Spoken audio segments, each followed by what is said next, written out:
He goes in the cult. Ah, this girl just ruined the date. Now you better get up and leave. How dare she? How dare this woman ruin this date? How dare she? Okay, so here they are. Another woman interrupting the date. Lady, oh my god. Shit, they've been doing it almost for 24 hours. And oh no, I think he hears footsteps.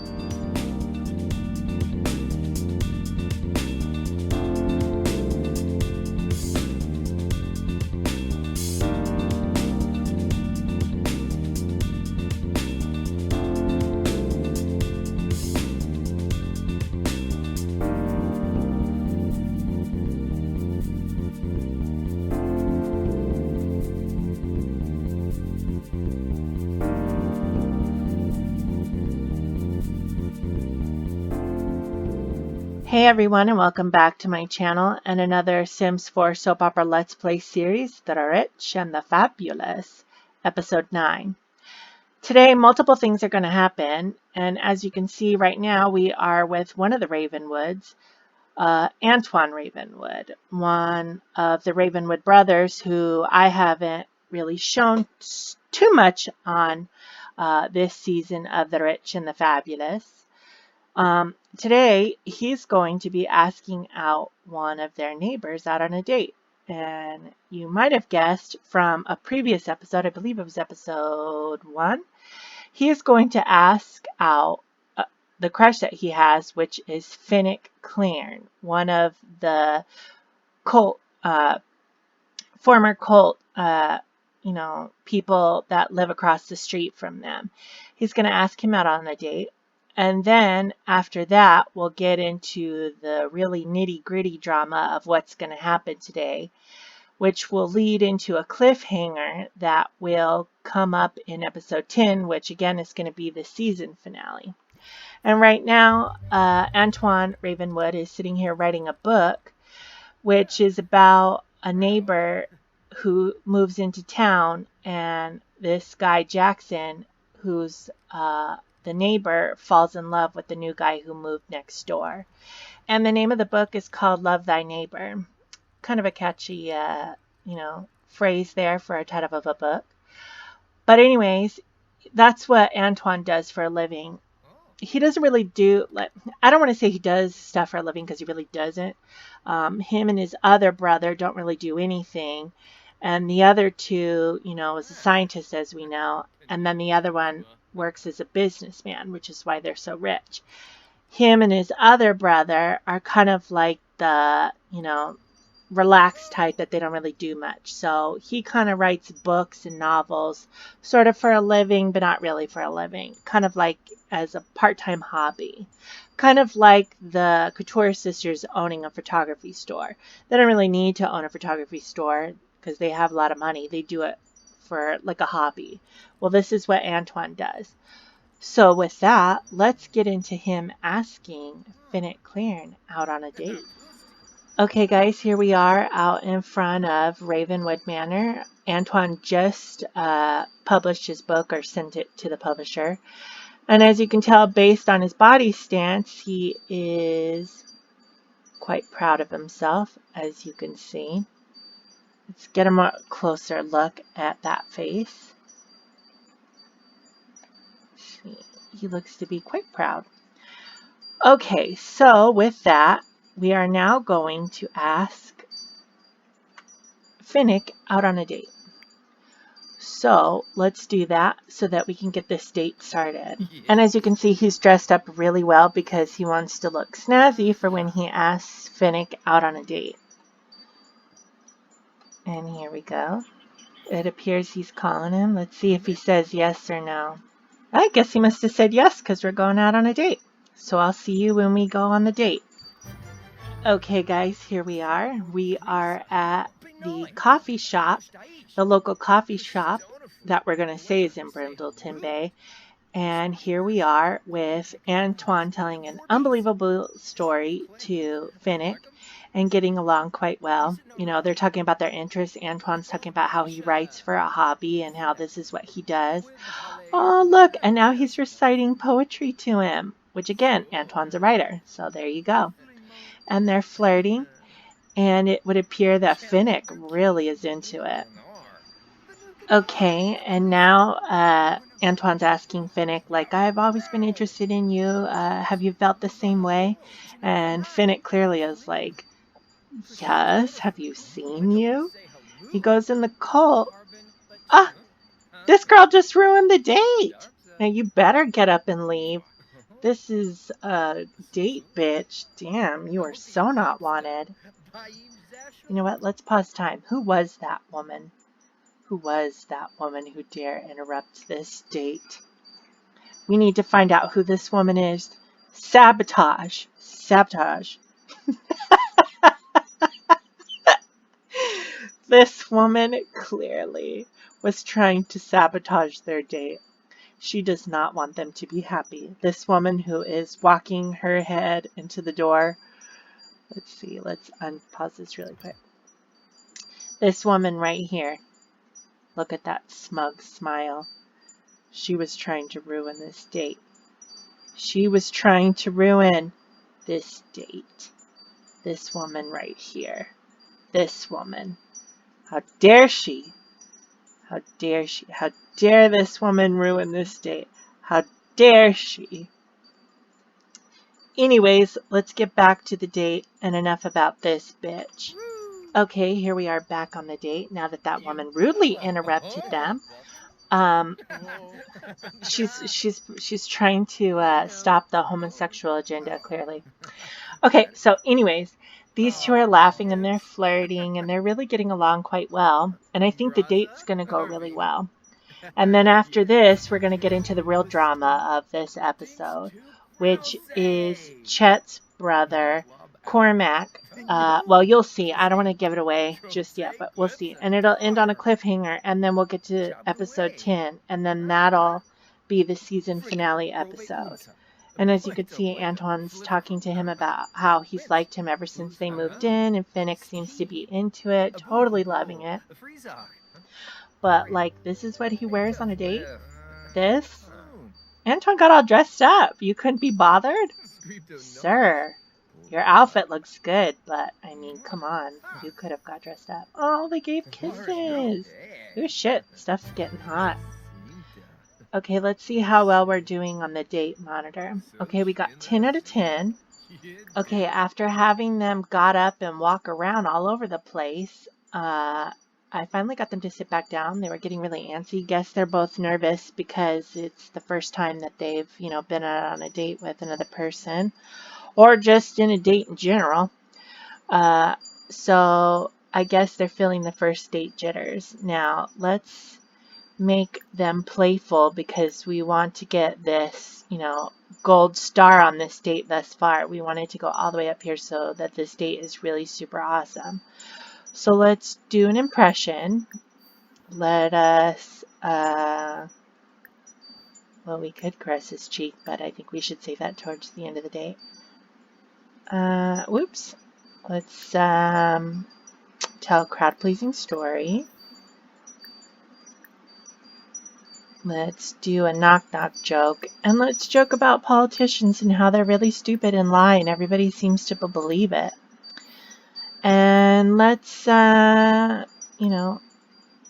we're at it, let's confess our attraction to him. I mean, I think he probably knows this already, but, it doesn't hurt it doesn't hurt to tell the one that you're with that you're very attracted to them. Well, where did that option go? Oh, okay, here we go. All right, freaking out over nothing. Okay, and then we will end it all on a first kiss. Okay, so here they are. Another woman interrupting the date. Lady, oh my God. Oh my God. They are totally trying to stop the homosexual agenda. I cannot believe this. I cannot believe this. Lady, this is a coffee shop. Oh my God. Look at her. Look at her. I want everyone to look at this woman. Ah. Why does this always happen? Why does this always happen? What is it with these people? Ma'am, ma'am, they're out on a date. They are out on a date, ma'am. You need to fucking go with your coffee and get. Go over here with this woman. She seems pretty bored. Go over there and ask her for something to eat and get away from us. Ma'am, no. This is not appropriate behavior. This is just not appropriate behavior. Oh my God, guys, you want to know what I just saw? Our rating went down to a silver. We were at a gold and it went down to a silver, and it's all because of this woman right here. Who is this woman? This Maydeen Madison. She clearly doesn't get that she's unwanted at this table, even though there's an extra chair. It's like, lady, with all the different things that are here that you could be doing, like, look at all the different places she could be sitting. And look at how empty this place is. Like, literally, she could be sitting over any one of these tables. It's like, go sit at one of those tables over there. It's like, my God, lady, I know you're lonely and that's probably sad, but like, you're ruining a very good date. A very good date. Here they go in for their first kiss. Ah, awesome. Even though they were interrupted, they still got to have their first kiss. Now let's try to get this date a gold, and then let's end this day on a very good high, as you guys will see. Now here the two are, and oh, they're kissing again. Ooh, how sexy. I mean, after all the interruptions that were going on, I'm surprised that they could still feel romance in this date, considering they were interrupted by two people, no less. Now, Antoine's talking to him saying, you know, I've had feelings for you for quite a while, and I'm glad we went on this date because I really want to be with you, and I'm hoping you feel the same. And Fennec is like, I do feel the same. I liked you since the moment I saw you too, and I really think that we get along quite well. Oh, how cute. And now Antoine is like, I've got a rose for you. Oh, how romantic. Oh, Finnick seems to enjoy that very much. I also think that they're going to be probably one of the great love stories of this series. Ooh, we totally missed it. Oh, no. Oh, well. You know it was a passionate kiss, so it was good. And now we should watch as Antoine asks Finnick to be his boyfriend. Okay, I got a better view of them, and now we're going to watch as they have a really great time, and that as Antoine asks him to be his boyfriend. Oh, he said yes! Oh, cool! Yeah, get that selfie. Yes.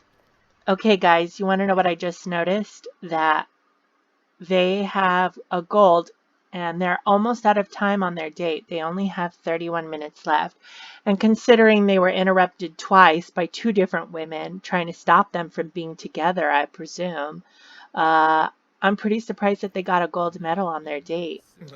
So let's end the date on a high. I thought that Antoine can be enticing, but even more, I thought that we could go woohoo in a bush. So with that, let's watch as they go into a bush and have a little adult fun. Oh, see, he even asked if he wanted to go woohoo. Oh my God. And they're doing this out in public on the first date. You know, they say sleeping with somebody on the first date's probably not the best thing to do, but you know what? Screw those people, because these two are going to last, clearly. And so we have nothing to worry about. Where's this bush? They have to go all the way out here just to go to a bush? And they're almost out of time on their date. They've only got 1 minute. But look, you guys, look. They earn the reward, a legendary date. There is something special in your Sims household inventory to remember it. Aw, isn't that awesome? Anton here got a legendary date. Where'd he go? He got a legendary date. That's awesome. That's so awesome. Anyways, guys, here they go to go woohoo. Oh, look at that.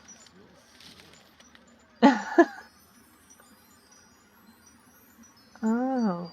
Well, they must be some tranquil love makers because that bush is barely moving. Shit, they must be really good. Because I would think that if you were hiding in a bush to, have sex, that you would at least make the bush move. God, that's really good.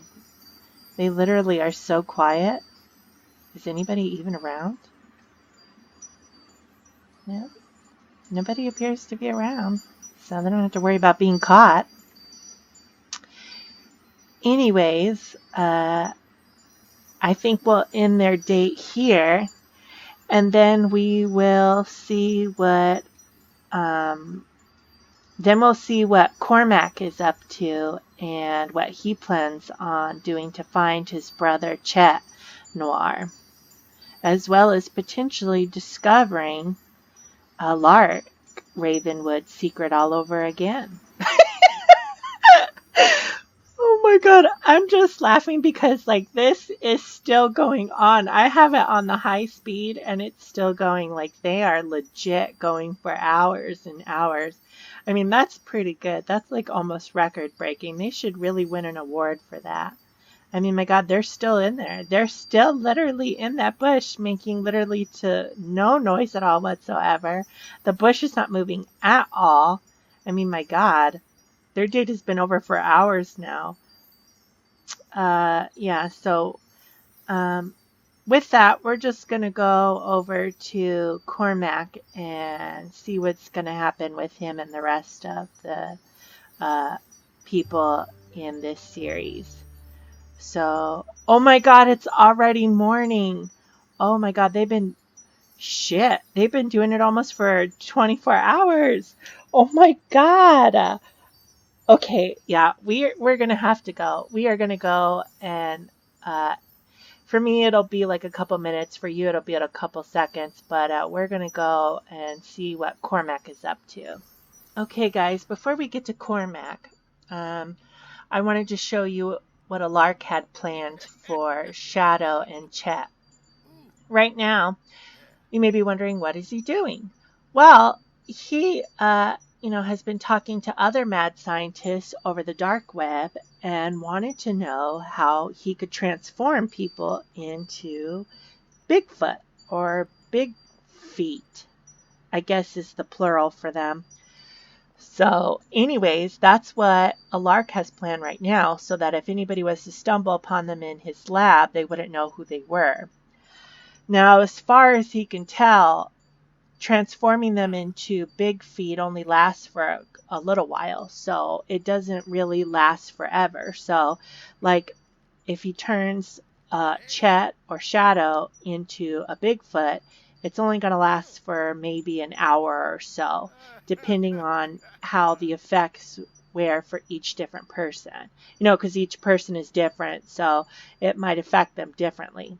So he's currently trying to look up a way to permanently make them, as you can see, permanently make them Bigfoot. And he's going to go see about there being another way to do that. So as we sit and watch Shadow Ravenwood, kind of like from a security camera point of like view, here he comes and he's going to see if this works by transforming her into a Bigfoot. Let's see if it works. It seems to have done something. He's currently like, is this going to work or not? Is she going to transform into a Bigfoot? Nope. I guess now he's going to want to try again and then see if he can do the same with with Chet, to see if he'll also turn into a Bigfoot. Okay, guys, here we are in Chet's kind of cell, and let's see if a Lark can change him into a Bigfoot as well. And again, we have that security camera point of view. So let's see if he does it. He's currently wanting to do this so that in case anybody breaks into the lab like Chet did, they won't find Chet or Shadow, they'll just find two big feet. So I think that's the plural. I'm pretty sure that's the plural of it. So let's see if Chet changes into Bigfoot. He did! He changed into Bigfoot! Oh, so that's why he was laughing, because he knew it worked. Okay, so now that Chet's turned into a Bigfoot, let's now go and change Shadow into one as well. Okay, here we are again once with the security camera footage, and Alark's going to try this one last time to see if it transforms her into a Bigfoot. If it doesn't work, then I guess he's just going to have to disguise her somehow so that if somebody comes in, they won't know that it's her. So let's see what he does, and let's see if it works. Will she transform into a Bigfoot? Let's see. Nope. I guess it only works on the men. So, or maybe it's, I'll pause this. Maybe it's like, what he looked up and researched before, that it's like latent. So maybe she was transformed into a Bigfoot, but it just takes a little while for it actually to show. And maybe Chet has a different body chemistry and biology that allows him to transform faster. So with that, let's go and see what Cormac's up to so that we can see how today's episode is going to end on a cliffhanger. And then we'll wrap it up, and I will see you in the season finale episode of The Rich and the Fabulous. Okay, guys, here we are with Cormac, and he's currently psyching himself up to go check out the Ravenwood Manor, because if we remember last time, they didn't answer the door when he knocked on the door. He knows Chet Noir works for Ravenwood, or Shadow Ravenwood, so he doesn't understand why nobody would answer the door when they all know that she hired somebody. They don't know, like, that that Chet's a private investigator, but, they know that he was working for her in some capacity. And he doesn't know that Alark knows that, he was a private investigator. So with that, let's watch as Cormac goes to Ravenwood Manor and tries to sneak in and tries to find out where Chet's at.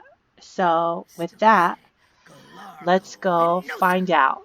Okay, guys, here we are with Cormac outside of Ravenwood Manor, and he's going to hop the fence and go around back and see if he can't sneak into Shadow Ravenwood's room and find out what's going on, because he thinks something is up and he doesn't know what. So with that, let's watch as he gets into her house. Okay, guys, here we are in the Ravenwood house. Cormac went around the back and got through the door, and so as you can see, he snuck through this door right here, which I'm like really close to. That door right there, he snuck through it, and he's in the back part of the house.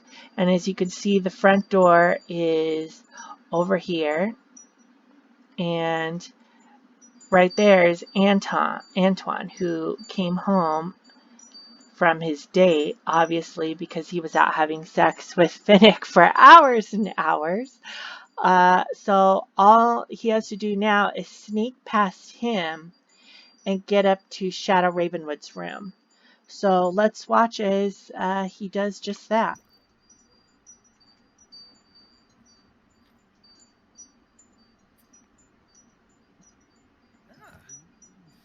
And clearly Antoine here noticed literally nothing. Or maybe he did. Oh no. Where's he going? Oh no, I guess he didn't notice anything at all. Well, figures. Anyways, let's see what Cormac's up to. Okay, here we are with Cormac, and he's on Shadow Ravenwood's computer doing a deep dive. And he's looking up to find out, like, what's going on and how Chet knows her and what he was working with her about and stuff like that. And Shadow Ravenwood, like Chet Noir and like Cormac Noir here, they all three keep a really in-depth, deep files of everything that they do on their computer, especially deep in the hidden parts of their hard drives, which Alark didn't think about. So, because Shadow Ravenwood's also good at the computer, she kept all these files about what Chet discovered underneath the Ravenwood Manor, about the secret and everything, and kept it on the computer before Alark could lure her down into the, the basement and into the secret lab below Ravenwood Manor. So Cormac currently is looking all this up and being like, oh my God, oh my God. And then he's also looking at file footage that shows them being in these cells downstairs, and he sees that they were turned into, big feet. So now he plans on going downstairs so that he can then try to rescue them. So let's go about doing that. Okay, guys, and Cormac was able to sneak into this lab by getting the, passwords and stuff to be able to sneak in and slide like the key card type stuff into the door. He's really good, like Chet Noir, at being a private investigator, and he's looking at all the stuff that Alar keeps in his secret lab here, especially all types of stuff that we don't know what it belongs to. And yeah, so that's what he plans on doing. And let's watch as he stumbles upon his brother and Shadow Ravenwood. Okay, guys, as you can see, Cormac has found where Shadow Ravenwood is and his brother, Chet Noir. So now he's trying to figure out what happened to them and how to get them out of here, because he was able to pick the lock for that door to get out. So now he's going to try to see if he can't get in, but there seems to be he's trying to figure out a way, if there's some way to get them out, because the door, unlike most things, doesn't pick like it normally does. So he was able to get in that first door, but these cell doors are a little different. So he's looking to see if he can't find a way to get in on some personal way, like to see if Alark doesn't keep like passwords or whatever on his tablets and stuff lying around. So that's what he's doing currently with that. He's reading in like Alark's kind of like somewhat memoir, but also like manual about how to do these doors and stuff. And oh no, I think he hears footsteps. Uh-oh. There's footsteps and oh no! Look out! Cormac! Oh, what's that? Oh. Currently, right now, Cormac is passed out. He was knocked out and is in one of the cells next door. He's in the cell next door to Chet. But something that Alark didn't think about was his tablet. He accidentally left it here on the table for Alark, or for Cormac to be able to do something with. So the cliffhanger is, what does Cormac have planned, and how will he escape? And if he does, will this be involved somehow? Okay, guys, with that, I think I'm going to wrap it up. I'm going to wrap up today's episode and what is in store with this and with Cormac. So with that, I want to wrap up today's episode of The Sims 4 Soap Opera Let's Play, The Rich and the Fabulous, Episode 9. Today's cliffhanger, like I said, is going to be continued in Episode 10, which will be the season finale. So with that, I'd like to thank you guys for watching, and feel free to like, comment, and subscribe if you feel inclined to do so, and I will see you guys next time. Bye, everyone.